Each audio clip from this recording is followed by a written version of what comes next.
hafizahullah wa atalallah fi umrih wa nafa'allah bihi wa bi'ulumihi.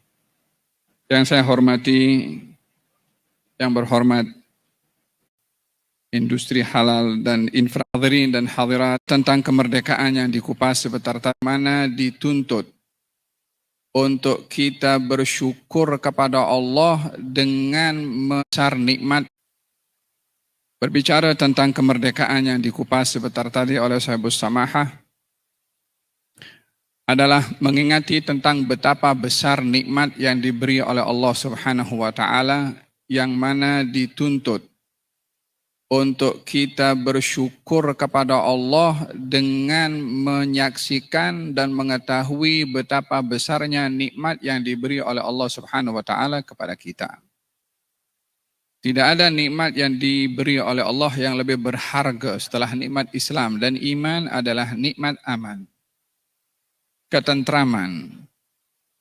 Itu yang menjadi keutamaan pada permintaan Nabi Ibrahim alaihissalam ketika datang ke kota Mekah dan membangun kota Mekah. Pertama yang diminta oleh Nabi Ibrahim adalah meminta aman. Rabbi ij'al hadza baladan aminan warzuq ahlahu minas samarat. Wahai Tuhanku, anugerahkan pada negeri ini, yakni Mekah, jadikan negeri ini negeri yang aman, dan anugerahkan kepada penduduk negeri ini dengan suburnya rezeki, yakni merujuk kepada kesuburan ekonomi. Dua hal ini adalah satu nikmat yang besar diberikan oleh Allah Subhanahu wa taala, sehingga dikatakan bahwasanya al-aman qabla al-iman. Yani aman dulu kemudian iman. Macam mana kita akan memahami aman sebelum iman? Bukankah iman itu menjadi keutamaan? Ya. Akan tetapi iman akan tercabar kalau orang tidak dalam keadaan aman. Didahulukannya aman berbandingkan iman bukan karena menomorduakan iman, tetapi untuk memberitahukan betapa iman tercabar kalau tidak ada aman. Di dalam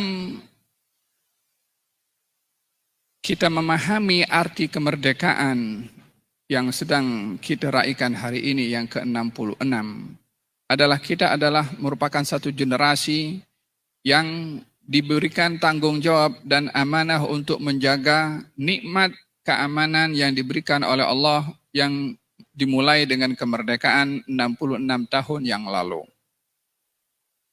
Di dalam Al-Quranul Karim, Allah Subhanahu wa taala ada menceritakan tentang al-hisn, benteng, untuk kita dapat menjaga keamanan, kestabilan, kenyamanan, keharmonian, kerukunan yang kita semua dapat di negeri ini.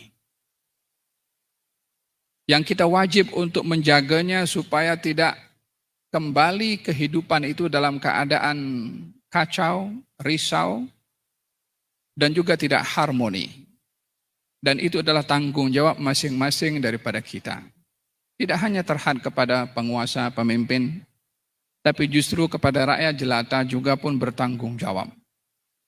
Di dalam Al-Quranul Karim, Allah Subhanahu wa taala pada ayat yang saya baca tadi, ya, Allah Subhanahu wa taala menceritakan permintaan doa Nabi Ibrahim yang meminta aman. Dengan demikian kita yakin bahwa aman itu bukan kita yang cipta. Aman itu nikmat yang Allah kasih. Sesiapapun yang ingin mencipta keamanan, kalau Allah tidak mahu memberikan, maka tidak akan mungkin dapat keamanan tersebut, karena keamanan bukan ciptaan manusia. Bukan karena manusianya itu pandai dalam mengurus, mentadbir, dan juga memastikan tanggung jawab. Kalau tidak diberi aman oleh Allah, maka tetap tiada keamanan di wilayah tersebut. Dengan kita mengetahui bahwa Aman itu adalah pemberian dari Allah Subhanahu wa taala, tidak akan mungkin dikecapi dan dicapai kecuali kita meminta kepadanya dan diberi olehnya. Oleh sebab itu Nabi Ibrahim meminta kepada Allah nikmat aman. Allah juga memberitahukan bahwa keamanan itu boleh hilang. Keharmonian itu boleh diambil seperti yang disampaikan sebentar tadi dengan perbuatan manusia. Manusia tidak boleh mencipta aman, tapi kalau meminta akan diberi. Tapi diberi oleh Allah bukan free. Ini pemberian bersyarat. Akan diberikan oleh Allah kalau dia pandai menjaga. Diungkapkan oleh Allah tentang perumpamaan orang kelompok di satu negeri diberi nikmat oleh Allah tapi tidak pandai menjaganya. Daraballahu mathalan qaryatan aminatan. Allah memberikan perumpamaan satu negeri yang negeri itu aminatan, aman, mutmainnatan, tentram. Ya'tiha rizquha dimakan. Rezekinya datang daripada seluruh penjuru negeri itu. Allah memberikan perumpamaan satu negeri aman dan juga mutmainnah, tenang, harmoni, tentram. Diberikan rezekinya subur, ekonominya bagus dan aman itu terkait dengan ekonomi. Tapi yang utama sekali adalah aman. Kalau aman tak ada, ekonomi hancur. Tapi kalau ekonomi tidak wujud dan orang itu masih boleh menjaga keamanan, masihlah boleh aman walaupun dalam keadaan miskin. Tapi jangan harap akan subur ekonomi kalau tidak ada aman. Dalam hal ini Allah memberikan perumpamaan satu negeri dianugerahkan oleh Allah. Aman, harmoni, dan juga subur ekonomi. Fakafarat bi'an'umillah. Penduduk negeri itu kufur dengan nikmat Allah tadi, nikmat aman dan nikmat rezekinya subur. Dengan salah guna aman, salah guna kebijaksanaan dalam mentadbir, salah guna pada rezeki yang diberikan melimpah ruah oleh Allah Subhanahu wa taala, fakafarat bi an'umillah. Kufur dengan nikmat-nikmatnya Allah. Fa'adzaqahumullahu libasal khawfi wal ju'i bima kanu yasna'un. Allah pakaikan, rasakan kepada mereka rasa daripada takut dan juga lapar disebabkan perbuatan dan ulah mereka. Ayat ini memberikan gambaran kepada kita bahwasanya keamanan ini akan berterusan diberi kalau kita jaga, ketentraman pun sama, ekonomi yang baik pun sama, tapi kalau kita salah dalam menyikapi pemberian Allah tersebut boleh diambil oleh Allah Subhanahu wa taala seperti yang berlaku kepada umat yang terdahulu. Bergantung kepada sikap hamba kepada Tuhan dalam menyikapi nikmat, disitulah sikap Tuhan akan diberikan lebih kepada hamba tersebut. Fakafarat bi'an'umillah, ketika kufur dipakaikan oleh Allah pakaian takut karena mereka kufur dengan nikmat aman. Dan dipakaikan pakaian lapar karena mereka kufur dengan nikmat subur tumbuh-tumbuhan. Maka diazab oleh Allah di dunia dengan diambil nikmat oleh Allah Subhanahu wa ta'ala. Lalu bagaimana kita akan menjaga nikmat yang Allah berikan berupa aman dan juga subur ekonomi tadi? Allah Subhanahu wa ta'ala memberikan tips kepada kita yang disebutkan secara terperinci sebentar tadi oleh yang berbahagia Sahibus Samaha Mufti. Allah berfirman dalam Al-Quranul Karim, "Walau anna ahlal qura amanu wattaqau lafatahna alaihim barakatim minas sama'i wal ard." Kalau penduduk negeri beriman dan bertakwa, maka Allah akan buka pintu-pintu langit. Dalam satu bacaan katanya dibaca dengan lafatahna. Kami akan banyak buka. Kalau dalam bahasa Arab ini kalau fataha membuka. Kalau fataha banyak membuka. Allah berfirman lafatahna, dalam bacaan yang lain lafatahna. kami akan buka pintu-pintu keberkatan daripada langit, tidak cukup daripada langit, juga daripada bumi. Siapa yang boleh menurunkan keberkatan daripada langit kalau bukan Allah Subhanahu wa taala? Bukankah dalam Al-Qur'an wa fis sama'i rizqukum wa ma tu'adun? Rezeki kamu itu disimpan oleh Allah Subhanahu wa taala di langit, yakni segala pemberian yang diberikan oleh Allah kepada manusia sudah tercatat oleh Allah Subhanahu wa taala dalam Lauhul Mahfuz dan turunnya daripada atas. Ianya adalah berupa nikmat yang besar diberikan oleh Allah. Bukan hanya daripada langit, tapi juga daripada bumi. Daripada bumi bukan hanya subur saja tanahnya untuk tumbuh-tumbuhan, tapi subur, aman, tentram, dan juga kenikmatan, keharmonian yang didapat daripada nikmat Allah yang diturunkan daripada langit dan juga daripada bumi. Tapi syaratnya adalah iman dan takwa. Kalau penduduk negeri, Allah tidak kata pemimpinnya, Allah juga tidak kata pejabat awamnya, Allah juga tidak sebut rakyatnya, semua. Walau anna ahlal qura, kalau penduduk negeri semua kalangan, syaratnya beriman dan bertakwa. Mahu kunci kekal kemerdekaan dan juga keamanan, ketentraman, suburnya ekonomi tetap dijaga oleh Allah dari berbagai macam pihak yang ingin merosakkan, maka kuncinya adalah hubungan kita dengan Allah, iman dan juga takwa. Iman sebagai keyakinan, takwa sebagai perbuatan kita, interaksi kita dalam apapun status dan juga kedudukan yang diberikan oleh Allah sebagai orang berjabatan tinggi, sebagai berjabatan tengah, sebagai rakyat biasa, masing-masing menjalankan tugasnya pada kedudukan apa yang Allah tempatkan kepada orang tersebut. Ketika seorang bertanya kepada Rasulullah Shallallahu Alaihi Wasallam mengenai pemimpin yang kalau pemimpinnya tidak adil, kata baginda Rasulullah, tunaikan apa yang Allah tetapkan kepada kamu untuk taat kepada pemimpin. Kalau pemimpinnya tidak melakukan hak yang kamu patut dapat daripadanya, tuntut nanti di akhirat. Demikian sabda Nabi Shallallahu Alaihi Wasallam untuk tidak menyikapi kesalahan dengan kesalahan, karena dengan demikian kita akan, orang kata kalau orang itu ingin memperbetulkan orang salah dengan sikap yang salah, macam orang ingin membersihkan kain yang najis dengan air yang najis, ya sama-sama najis dalam hal ini. Tapi idfa' billati hiya ahsan, sikapilah orang itu dengan yang terbaik. Ayat yang dijelaskan oleh Allah Subhanahu wa taala adalah memberikan kepada kita satu tips bagaimana menjaga, mensyukuri nikmat keamanan dengan iman dan juga dengan takwa kepada Allah Subhanahu wa taala. Dan satu hal lagi yang penting mengenai terpeliharanya kehidupan yang harmoni dan aman ini adalah menghentikan perbalahan, menghentikan perselisihan, bertoleransi dalam berbeza.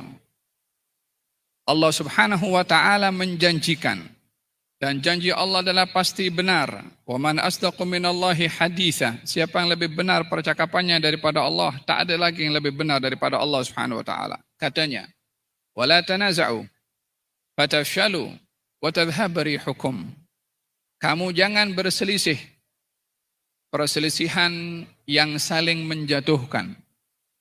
Perselisihan yang melahirkan permusuhan. Wala tanaza'u fatafshalu. Kalau itu yang berlaku, perselisihan saling bermusuh, fatafshalu, kamu akan gagal. Hadirin hadirat.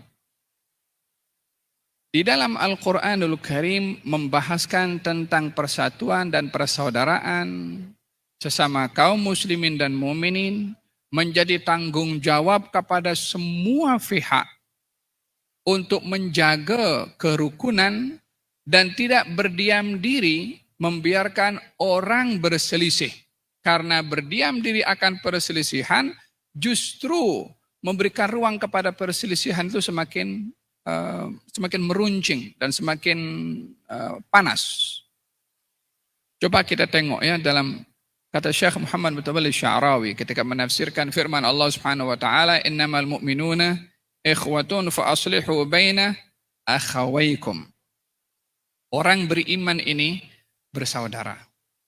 Mau apapun dia, mau berbangsa apapun dia, mau berkulit apapun ia, mau berbahasa apapun ia.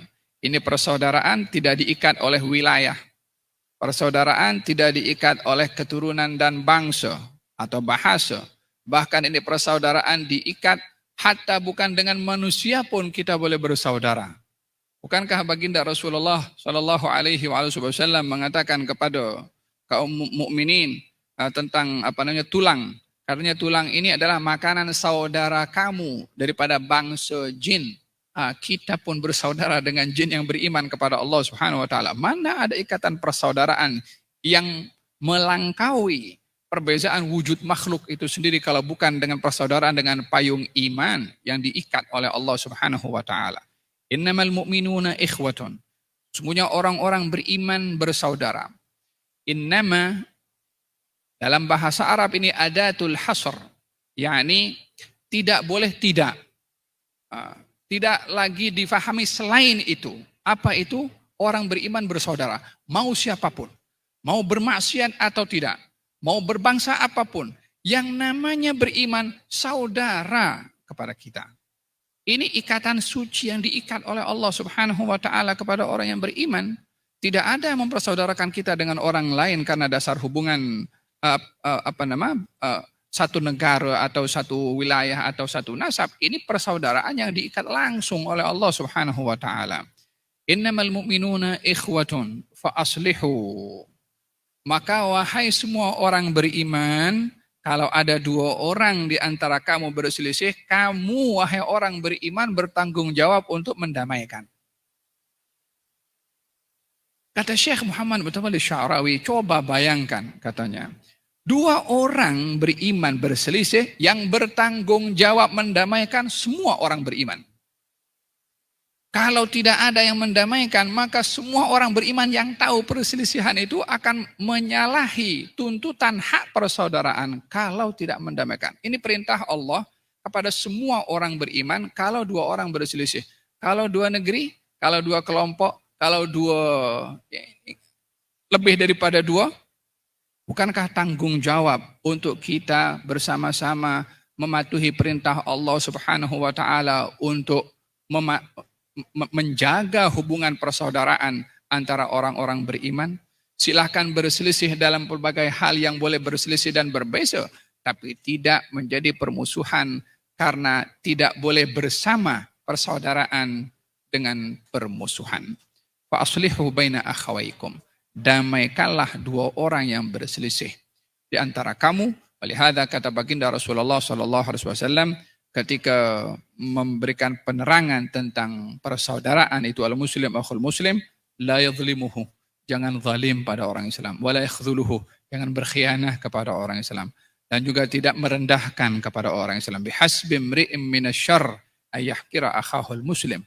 Cukup seorang itu melakukan perbuatan yang jahat kalau merendahkan muslim yang lain, mengaibkan muslim yang lain. Oleh sebab demikian, identiti sebagai seorang muslim perlu diterjemahkan melalui sikap dan akhlak kita dengan orang lain. Hatta kepada orang muslim yang bersalah kepada kita. Kalau tidak, identiti itu hanya menjadi tulisan dan tekstual dalam kitab kalau tidak dapat diterjemahkan melalui perbuatan orang Islam itu sendiri. Maka dalam hal ini kata Allah Subhanahu wa Ta'ala, jangan kamu berselisih, yakni bermusuh, kamu akan gagal dalam apapun yang kamu ingin capai. Allah sudah beritahu kamu akan gagal. Fatafshalu, kamu akan gagal. Tidak akan mungkin dicapai satu kejayaan dengan perselisihan yang ada di tengah-tengah kaum muslimin. Kemudian yang paling dahsyat ini, watadhhabri hukum, akan diambil pertolongan oleh Allah daripada kamu. Kalau diambil pertolongan dari Allah, mau cari di mana pertolongan? Sementara yang kita minta aman dari Allah, yang kita minta subur rezeki daripada Dia juga, bagaimana akan diberi kalau apa yang disyaratkan oleh Allah tidak kita patuhi? Dengan demikian, kita mari bersama-sama menginsafi, memahami konteks daripada kemerdekaan itu sendiri dengan bentuk syukur kepada Allah Subhanahu wa Ta'ala, memainkan peranan kita sebagai makhluk Allah di atas muka bumi ini pada apapun jawatan dan kedudukan yang Allah berikan kepada kita dengan dua hal tadi yang Allah syaratkan. Yang pertama iman, yang kedua adalah takwa, maka akan terbuka pintu langit, pintu keberkatan daripada langit dan juga daripada bumi. Kalau kita sendiri sikit yang buat macam mana, yang lain banyak berselisih, yang lain tak peduli, yang lain tidak menjaga ini semua, mungkin saja dengan Anda yang sedikit menjaga ini menjadi sebab keberkatan kepada yang lain tuh walaupun dia berselisih. Yang kalau Anda tidak jaga hubungan dengan Allah, mungkin keadaan akan menjadi lebih teruk. Bukankah dalam hadis Nabi bersabda, walawala syuyukhun rukka wa atfalun rudza wa hayawanun rutta la sallallahu alaikumul adzab min indih. Kalau bukan oleh kerana adanya orang tua yang beribadah, rukuk sujud, anak-anak yang sedang menyusui mereka tak berdosa, binatang yang diternakkan mereka pun perlu rezeki makanan daripada Allah Subhanahu wa taala. Kalau bukan karena ini semua, Allah sudah turunkan bala dan azab kepada kamu. Kalau binatang saja boleh menjadi sebab Allah beri keberkatan dan keselamatan kepada orang lain, hatta orang itu berdosa, binatang boleh menjadi sebab keberkatan kepada orang yang lain. Apalagi manusia yang menguatkan hubungannya dengan Allah dengan doanya seperti yang disampaikan sebentar tadi, mungkin saja doa Anda itu akan menjadi sebab kelanggengan atau berterusannya nikmat diberikan oleh Allah Subhanahu wa taala berupa keamanan dan juga ketentraman. Siapa boleh menjamin mungkin saja ini bahagian daripada usaha sedikit daripada hamba-hamba Allah yang menjaga nikmat yang diberikan oleh Allah Subhanahu wa taala. Terakhir adalah memberikan satu sikap yang perlu ada kepada kita sebagai seorang muslim dan mukmin ketika